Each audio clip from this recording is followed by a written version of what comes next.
Aya, bonyezeni subscribe ili filmu yetu iwafikie vizuri kabisa. Nami naendelea kuwazungumzia kuhusu filmu yetu inayoitwa Mtoto Yatima, kwa kuwa nimeona kwamba mnataka mtu anayeweza kuwasaidia kwa simulia filmu yetu inachezewa kuhusu nini. Wewe tegemea. Wapenzi wa filmu yetu, naomba kubonyeza subscribe ili filmu yetu iendelee kuwafikia vizuri. Hakuna tatizo kwa njia ya kuwafikia vizuri.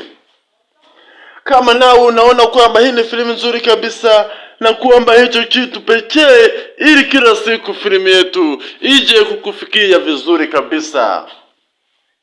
Kama nami naona kwamba ni nzuri, ndio sababu nafanya hivi ili niwasimulie ni kipindi kipi kinachokuja, kitakuja kupi, kinaonekana kupi.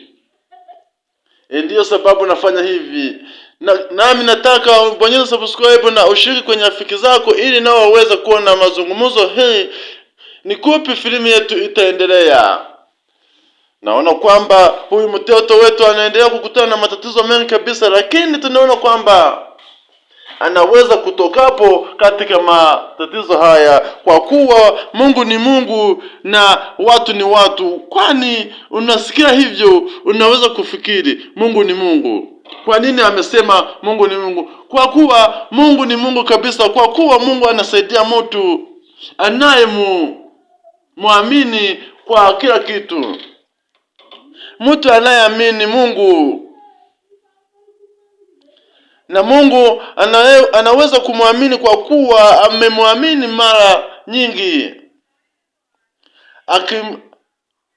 Akimzalia kwa wazazi, alimuomba au alimupa maisha na kitu kingine ili awe katika dunia hii. Ndio sababu na huyu mtoto anakutana na matatizo mengi, lakini atatokapo kwa kuwa Mungu anamjua sana kabisa. Kama nao unaona hivyo, na kuomba bonyeza subscribe ili filmu yetu iendelee kukufikia vizuri. Hakuna tatizo kwa njia ya kukufikia.